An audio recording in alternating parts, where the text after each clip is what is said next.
I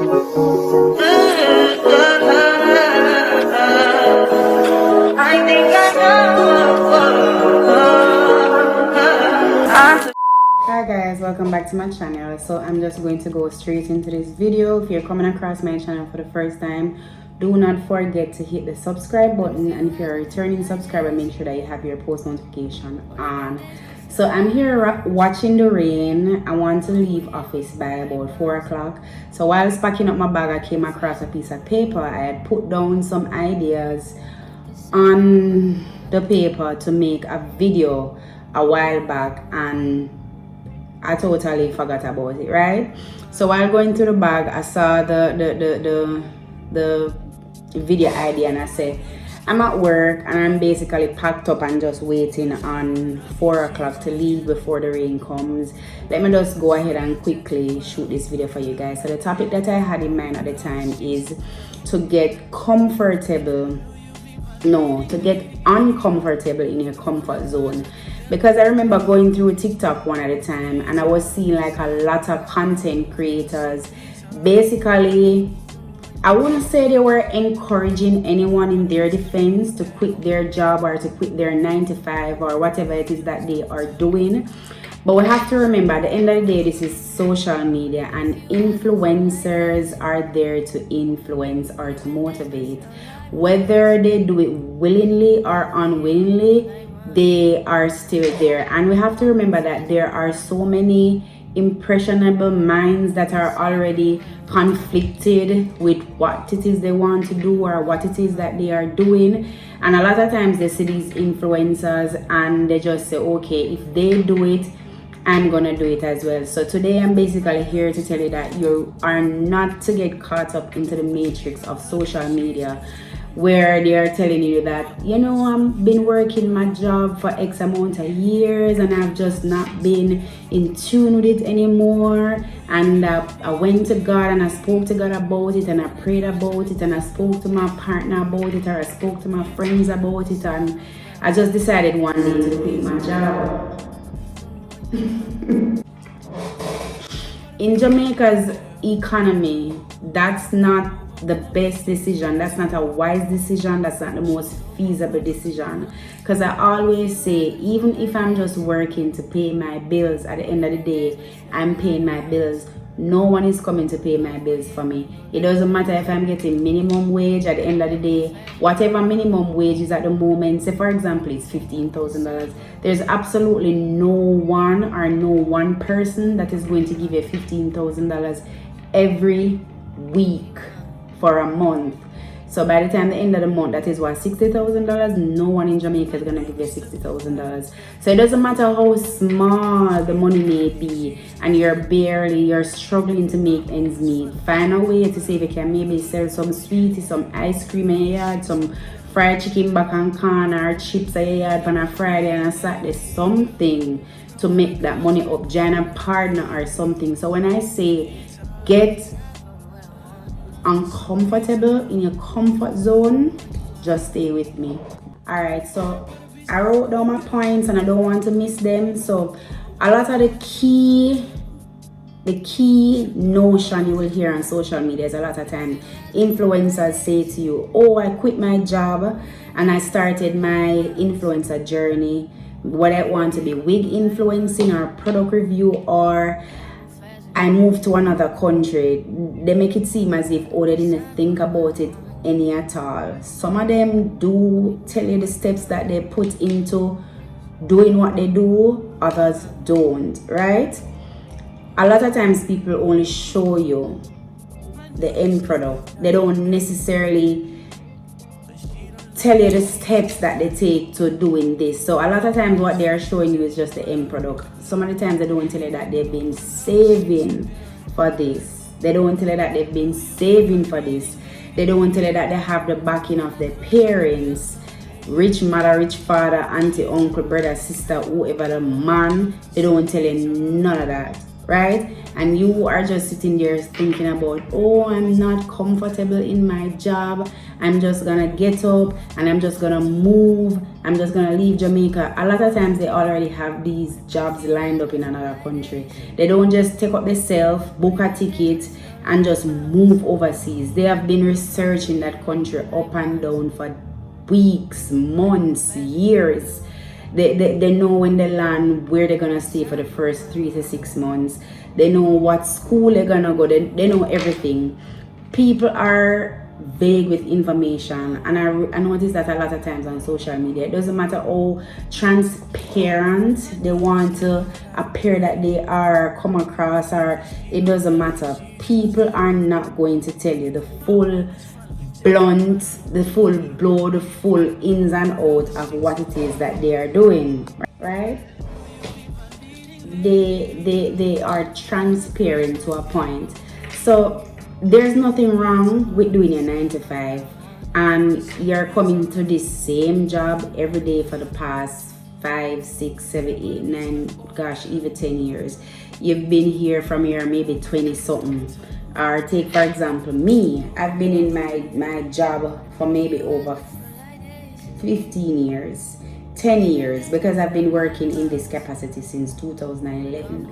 I've been working at the same desk for a long time. I have no problem with say, oh, I've been here long enough, I think it's time for me to just get up and find a new job. No, but at the end of the day, I said to myself, I've been working, because whenever time I start a new semester or interface with a new lecturer, they will say, why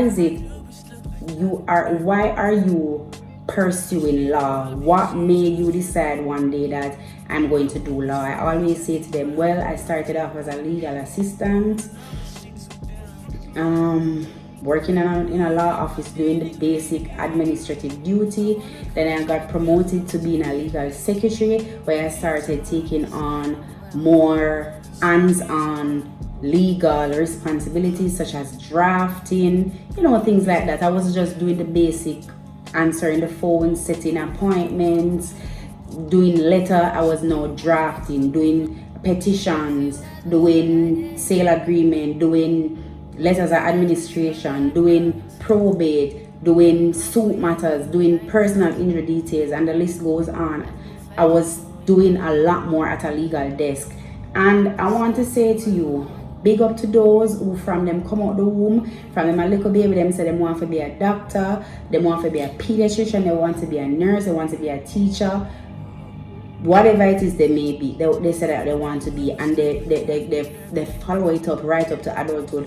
A lot of us don't know what it is that we want to do, and that is totally fine. Some of the times we can let our career find us. We don't necessarily have to go out here and find us. Let it find us. And I am doing what I'm doing simply because I love it. I've been doing it for so long. I've gotten a better understanding of it, and I've come to love it. So what I do, I didn't just sit down at my desk idly and say, okay, I've just been sitting here for 10 plus years. The first thing I did, the very first thing, because I didn't go to sixth form, right out of high school, couple months after that I got pregnant, I had my son, I started working, I had to send myself go back to evening class to get the subjects that I didn't pass at grade 11, right after that, you started working again and get distracted because you're chasing the money. While being at my desk, I started looking into going to university, and I said, all right, then if you want to go to university, you need such and such amount of CAPE, such and such amount of unit. I went ahead, I went back to an evening class, and I did 4 units of CAPE at the same time. 2 unit 1s, 2 unit 2, because they say I need at least 4 to enter university. I went ahead and I was going to do 2 at once, and my best friend said, no, you don't have the time. And I was thinking to myself, girl, may I work? And at the time there was just a lot going on in my life. I'm like, what is she saying to me right now? She want me to go sit down and do 2 unit 1, 2 unit 2, spend so much money only to fail. And she gave me the pep talk and she said, girl, you know, I feel you can do it. You can do it. I did just that, and I got the 4 units, the 2 unit 1, the 2 unit 2. And the next step was to apply to college. Applied to college at the time. I think I've told this story before. Got through the first time, didn't get a curriculum, didn't have the proper education to say, all right, defer until another year. I just turned down the offer. The following year, I applied. I didn't get through at this time because it was just a rat race. Got through for the curriculum, so 1 year I got through, didn't get the curriculum. The following year I didn't get through, got the curriculum. Time is still going, so I say, you know what, in the meantime, I wait for next year to reapply. I'm going to do a certificate course. Went ahead, do a certificate course, got certified into paralegal studies, so I'm also a paralegal. Got certified in that, and then I reapplied and I got through, and I'm now pursuing the degree. So I say all this to say, I was still in my comfort zone. I was still in the comfort of my job that I was doing for over 10 plus years, and still figuring out, do this, do that. What's the next step? I was watching a podcast yesterday with Dale Elliott, another guy, and DJ Mac was on it, and he said something very vital and very important. Jamaica don't need any more DJ, we don't need any more artists, we need more nurses, more doctors, more lawyers, more garbage man. I'm gonna say garbage man to mean in any demeaning way. It's a respectable job. Like when you walk a town, sometimes the place is really dirty. We really do need more garbage men. And I know that in other parts of the world, they have a different name for them. They don't call them garbage men. They are something another engineer. Proper. Those people get proper benefits. They are considered to be civil servants. Proper benefits, proper salary, well respected, everything. So I said to my son the other day, because my son didn't go back to upper six. And I said to my son, listen, I am not forcing you and tell you to do the traditional education. If that is not your interest, fine. Get a skill, because maybe academia is not for everyone. And me never go ahead and get a skill. Me should have learned for the nails, ear, eyelash, which it's not too late. But if you get what I'm saying, a skilled person is also very valuable. We need tilers, we need plumbers, we need masons, we need carpenters, we need all of those people. Everybody can be the same thing. We need hairdressers, we need nail techs, we need everybody on deck, right? So I see the trend more and more where people are telling you to become independent of your 9 to 5. If that works for you, that is fine. I very much believe that. I very much believe that more than one income is necessary. I'm always brainstorming how I can make money another way apart from a 9 to 5, not just depending on my salary. I still have not. I have an idea. I think I've pinned down something and I'm working towards it. Hopefully it can work out because it seemed feasible, and it wasn't even originally my idea alone. It was actually recommended to me by someone, and I said, all right then, that sounds good, that sounds feasible. I am going to work on it, and basically, to be honest, I'm in the process of doing that. But guys, don't let this all. And I was watching another podcast again, and it's like they're trying to. I don't like the way people downplay education, especially in Jamaica and in today's society. People downplay education to make it seem as if, oh, a lot of people are going to college because this is what your family wants, this is what your family expects of you, and this is what you're to do. And they're making it seem as if, oh, you're to go against the grid of it, and if you go against the grid of it, you are the brave one, or you're some sort of hero or whatever.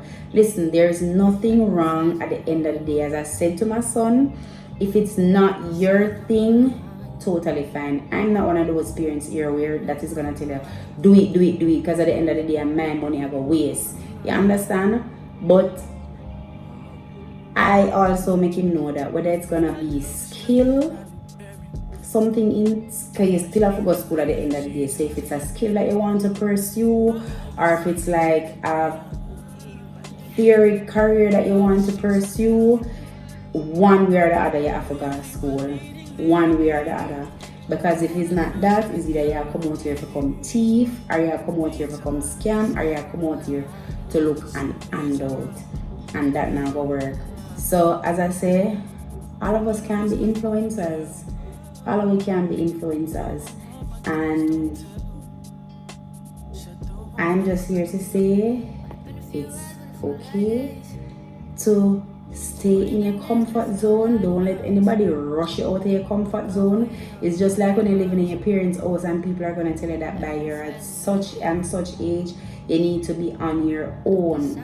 Mind you, I do believe that there is a certain time that, you know, you kind of need to like come out of the nest.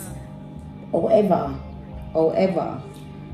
don't make society tell you say a time for come out of the nest if you know that you're honestly not ready to come out of the nest. Stay in the nest. Don't just stay in the nest and relax in the nest and just sleep and just get up space and ear and eat other people in food. No, stay in a nest. Make sure if you're at work, make sure you're saving and make sure you're working towards leaving that nest. Alright, so this is a short video, guys. As I say, this has just been a thought of mine for some while now, because I say most people cross social media. You know, TikTok is now one of the biggest social media platforms. You come across all different type of people each and every day. I'm just here to remind you that there's absolutely nothing wrong with where you are. So that's it for this video, guys, and if you've made it this far, don't forget to give the video a thumbs up, and you can let me know your opinion on this topic as well. I hope I made sense, because I think I kind of rambled a bit, but I hope I made a lot of sense. I want a contract, girl, no maybe.